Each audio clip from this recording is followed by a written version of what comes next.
मंडळी, आनंदी मालिकेत आता खूपच जबरदस्त ट्विस्ट आला आहे.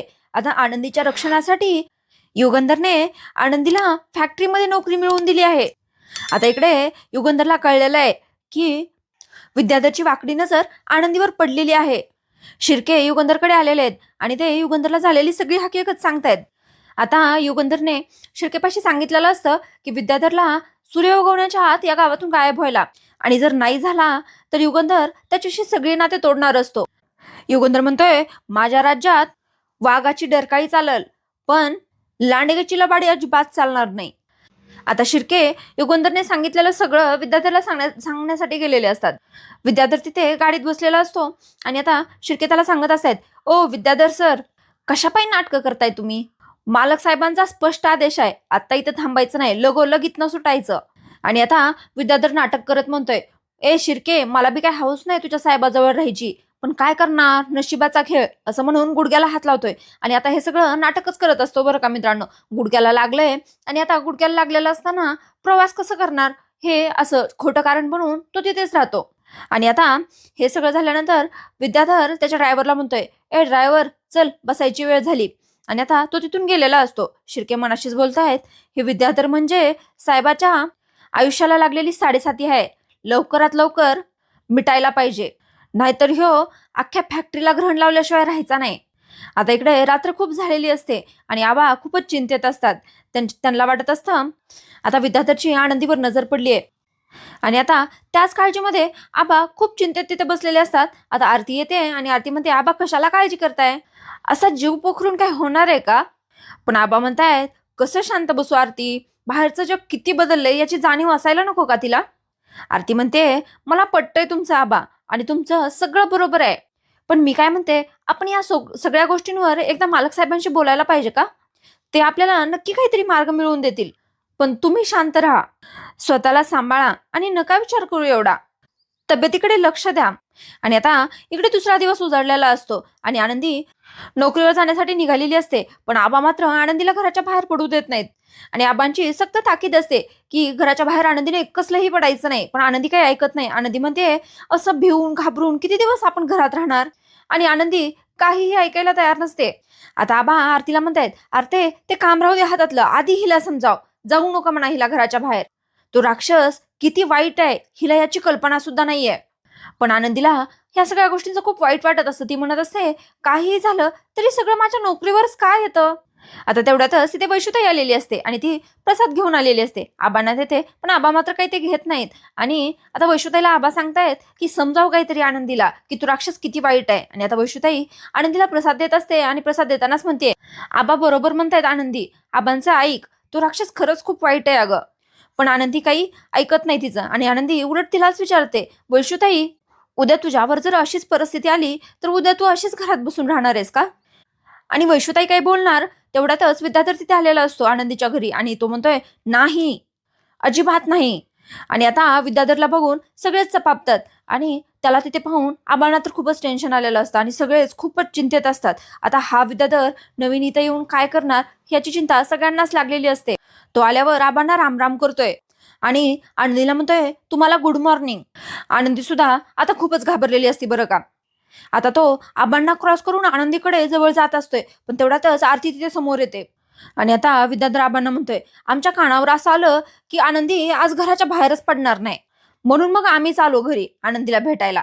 आणि आनंदीला म्हणतोय, आनंदी मी तुझ्यासाठी मोठं गिफ्ट आणणार होतो, पण म्हणलं आता विद्याधर स्वतः तुला भेटायला आलाय म्हणल्यावर मोठ्या गिफ्टची काय गरज आहे, ह्याच्यापेक्षा मोठं गिफ्ट तुला असणारच नाही, म्हणून काही आणलं नाही. आबा मात्र खूपच रागात त्याच्याकडे बघत असतात आणि आता विद्याधर त्यांना हिनवत म्हणतोय, आबा अहो काय चिडला की काय? आणि खोटं नाटक घाबरत त्यांना असं म्हणतोय. आणि आता विद्याधर आबांना सांगत असतो की रात्री आमची गाडी बंद पडली, पाऊस आलता ना मग गावात, गाडी काय खड्ड्यातनं निघायला तयारच नाही, तेव्हा तुमची तिथं आनंदी आली आणि तिने तिच्या मऊ मऊ हाताने अशी सरकण गाडी काढून दिली. असं विद्याधर खूपच वाईट भावनेने असं आबांना सांगत असतो. आबांचा पारा मात्र खूपच चढलेला असतो, पण आबा काही करू शकत नाहीत. आबांचे हात बांधलेले असतात. आता विद्याधर आबांना म्हणतोय, अहो पाहुणा आलाय तुमच्या घरी, बसायला काही सांगता की नाही, असं म्हणून स्वतःच तिथं स्टूलवर बसतो आणि नंतर उठून म्हणतो की आनंदी, मला पाणी आणून दे. आता आबा आबा विद्याधरला पाणी आणून देत असतात, पण विद्याधर म्हणतोय, नाही, मला पाणी फक्त आनंदीनेच द्यायचं. आता असं म्हणल्यानंतर आबा आनंदीला खुणवतात की दे आणून पाणी म्हणून. आता आनंदी पाणी आणण्यासाठी गेलेली असते, ग्लास भरून घेऊन येते आणि विद्याधरला देण्यासाठी हात समोर केलेला असतो. आता विद्याधर मुद्दाम तिला तिचा हात आणि तो ग्लास दोन्ही हाताने गच्च पकडतो. आता एका हाताने त्याने ग्लास काढून घेतलेला असतो, तरी सुद्धा दुसऱ्या हाताने तिने त्याचा हात, आनंदीचा हात विद्याधरने गच्च पकडलेला असतो. आता आनंदीला खूपच ऑकवर्ड वाटत असतं, तरी सुद्धा तो काही तिचा हात सोडतच नाही. आता आनंदीने त्याचा हात झटकलेला असतो आणि स्वतःचा हात मोकळा करून घेतलेला असतो. विद्याधरने आता पाणी पिलेलं असतं आणि खूपच वाईट भावनेने आनंदीला म्हणतोय, आता आमची ताण भागली बघ आनंदी, अशीच आमची ताण भागवत जा, तुझ्या हातचं पाणी लयच गोड लागतंय, असं आनंदीला खूपच हिणवून आणि वाईट भावनेने अतिशय नालायकपणाने तो म्हणत असतो. आता विद्याधर तिथून गेलेला असतो आणि आबा आनंदीला आणि सगळ्याच मुलींना म्हणत असतात, आता कळलं मी का बरं म्हणत होतो की त्या राक्षसाच्या नजरेत यायचं नाही म्हणून. आणि आनंदीला म्हणतात की आता कळलं का मी तुला नोकरीवर जाण्यासाठी का नको म्हणत होतो. इकडे शिर्के युगंधरला सगळं सांगत असतात आणि ते म्हणतात, एक माहिती मिळाली आहे साहेब, विद्याधर आबांच्या घरी गेलाय आनंदीला गाठण्यासाठी. हे ऐकल्यानंतर मात्र युगंधर खूपच संतापलेला असतो. आता युगंधर म्हणतोय, त्याला वाटतंय तो लय मोठा शिकारी आहे, पण त्याला हे माहित नाही की या जंगलाचा राजा अजून जित्ताय. आता शिर्के विचारतायत, नेमकं काय करायचं डोक्यात आहे मालक तुमच्या. आणि आता युगंधरने शिर्केला सांगितलेलं असतं की आत्ताच्या आत्ता आबा जाधवांना माझ्या कॅबिनमध्ये हजर करा. शिर्के मात्र हसतात, कारण त्यांना कळलेलं असतं की युगंधरचा प्लॅन काय आहे. आता शिर्के म्हणतायत, पोचलो मालक साहेब, आणि ते आबांना आणण्यासाठी गेलेले असतात. आता आबा इकडे कंपनीत मालक साहेबांच्या ऑफिसमध्ये आलेले असतात आणि आबा घाबरून विचारतायत युगंधरला की आमचं काही चुकलं का मालक साहेब. पण युगंधर म्हणतोय, नाही नाही तुमचं काही नाही चुकलं आबा, आमचंच चुकलंय, असं म्हणून आबांना बसण्यासाठी खुर्ची देत आहेत ते. आता युगंधर म्हणतोय, आबा मी मुद्दाम तुम्हाला बोलवलंय. आणि आबा म्हणतायत, काही उमगलं नाही साहेब, तुम्ही म्हणतायत की आमचं नाही चुकलं, तुमचंच काहीतरी चुकलंय, ते काही उमगलं नाही. आणि आता युगंधर म्हणतोय की विद्याधरनं आनंदीवर वाकडी नजर टाकली, ते आमचंच चुकलं. आणि युगंधर आता आनंदीला कंपनीत नोकरीची ऑफर आबांकडे देतो. पण युगंधर आणि शिर्के दोघंही सांगतात की एकदा आनंदीला विचारून घ्या की तिची तयारी आहे का फॅक्टरीमध्ये काम करण्याची म्हणून. पण आबा म्हणतायत, आनंदीला खूप आनंद होईल आणि तिला खूप छान वाटेल की फॅक्टरीमध्ये मालक साहेबांनी तिला काम दिलंय म्हणून. आणि आबा त्या तिघांना, आरतीला, आबांना आणि आनंदीला, तिघांनाही नोकरी फॅक्टरीमध्ये देण्यासाठी तुम्ही खूप उपकार केले आमच्यावर, असं युगंधरला सांगत असतात.